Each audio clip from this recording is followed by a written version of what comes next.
Alright, today we have I think it's a 2020 Honda City that we will be doing ECU remap on. This car already has an intake made by us and then an exhaust made by somebody else. So what we're going to do is going to baseline dyno it and then do the remap. I know we do a lot of diesels, but yes, we do Hondas too.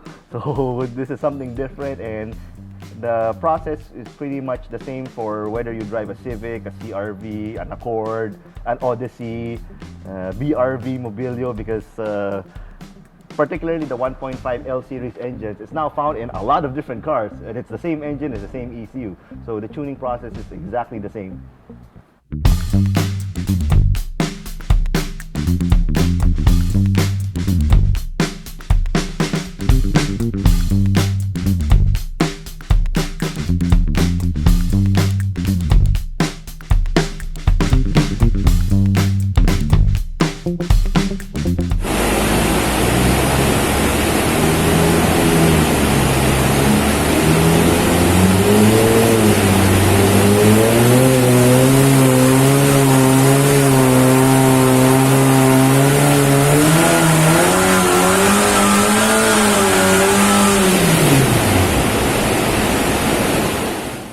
Okay, this is our dyno chart for the Honda City, and yes, it's wiggly because the thing is a CVT. What's happening actually, what causes this wiggle is the CVT by nature wants to keep the RPM constant.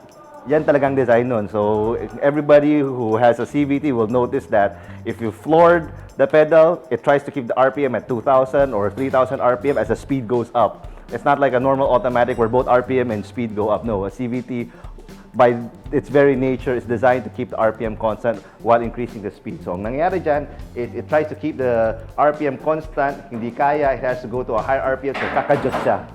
Ito yun. This is what we see on the dyno chart for pretty much every CVT out there, especially the Hondas. Toyota CVTs are a bit smoother than this, by the way. So this is our baseline dyno, the green line here. And this is our after tuning remap. The correct way to do this is actually to take the peaks here and then draw a line, connect the dots basically. So we're gonna do that in a little while because it's easier to do on a piece of paper. Okay, this is the explanation. Mas mabilis to. Now that we have a line. Okay, this is your stock power. This is after tuning. Extend na natin dito kasi yun din naman yun eh. So your maximum power gain actually is here between these 2 points. Your maximum power here was 94 horses. This part's 94, so now we're at 110 horse. So not bad, 16 horses more. But there's power gain even here sa baba. So let's take this point here at 3,000 RPM. So this is almost 69 and then 60. So that's 9 horses. Not so much on the mid-range, but more here dito at saka dito sa baba. At least 99% of your driving is actually done up to 4,000 lang naman. But if you look at your torque, it went from 160 to 180 at 2,006 RPM. So ramdam yung sibat dyan. Then the gain of 20 Newton meters is pretty much consistent all throughout. Big gain here at the back though kasi malaki yung horsepower gain eh. Any gain in power will give you a gain in torque. They're not independent of each other. So, may kasi nagtatanong eh, pwede ba taasan yung torque? Dark torque lang? Hindi. Tataas talaga yung power. O gusto ko power lang, wala pakialam sa torque. Hindi. Sabay silang tumataas. They're related by a formula. So, they both go up at the same time when you do it. And as you saw a while ago, nung unang na-reflash na, nung nakalagay yung program, wala na yung rev limit at 4,000 RPM. Kasi before, if you have it in park or in neutral, it only revs to 4. So ngayon, hanggang 6 na. You can enjoy the sound of your exhaust more. So yun, this is basically your dyno chart. And then we can now go for a test drive because like I said, I can show you all the numbers in the world, but they don't mean nothing until you drive it. Yes, and then you tell me how it feels. Let's go. If you haven't seen a bike dyno, that's interesting. Dyno nila yung bike? Yeah.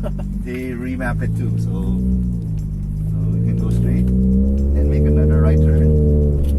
And I think dito pa lang ramdam na eh. Yeah, nung ano nga eh, nung pagtapa ko pa lang. There you go, see?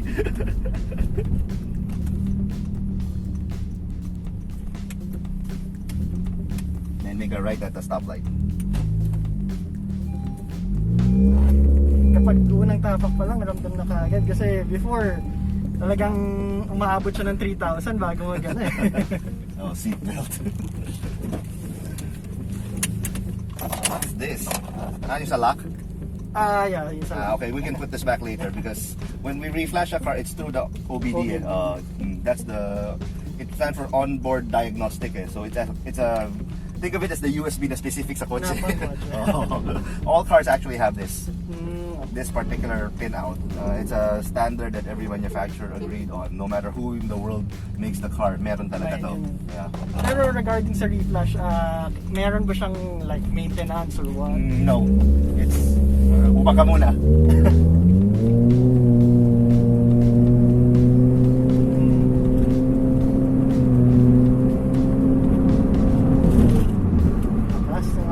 I mean, for compare before.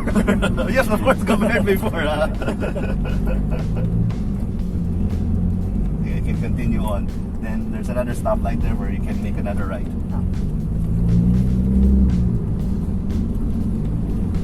And follow the Nissan truck.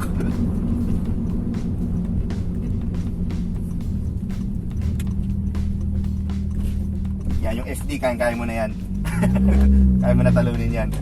Normally ba yung stock niya is? These things make about 100 to 110 stock. Sarado dito, diretso ka.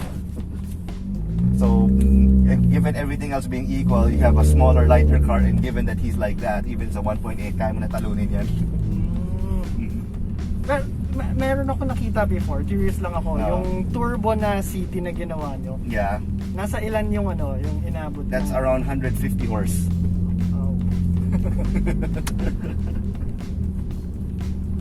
For automatics, it's about 150, 155. But manual, a little bit higher, 160, 165. Bakit nga ba ganun? There's more transmission losses when it comes to an automatic. Because you're moving around fluid instead of being a direct connection. Huwag rin dito, diretso ka na lang. Nabanawal ka na lang lumabas.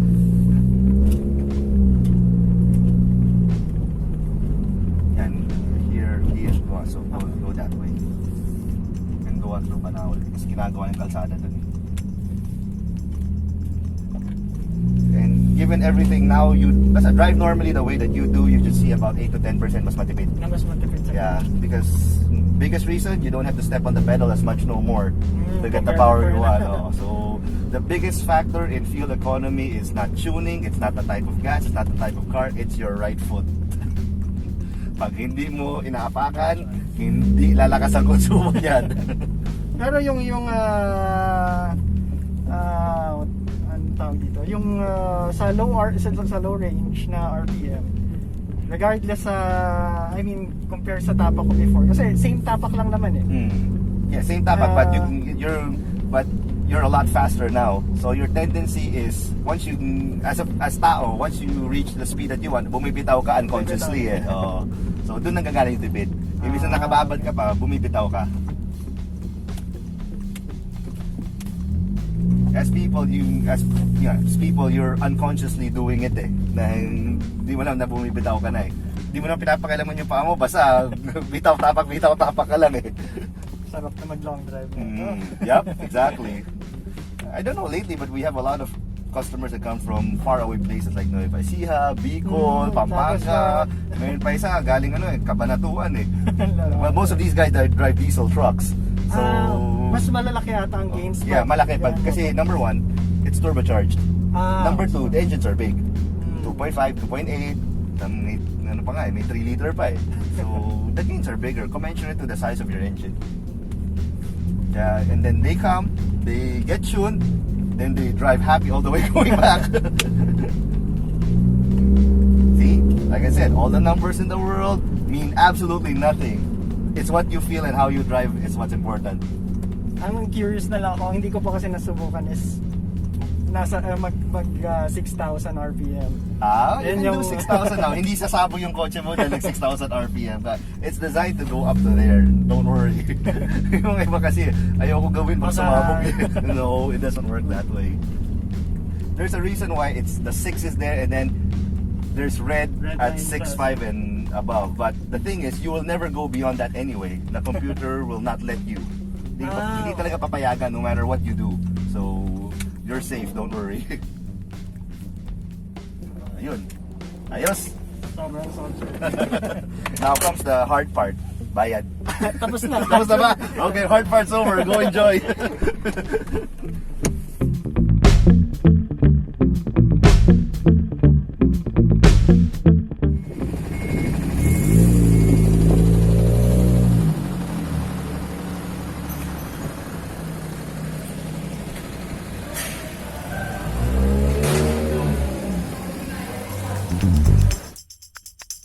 Thank you.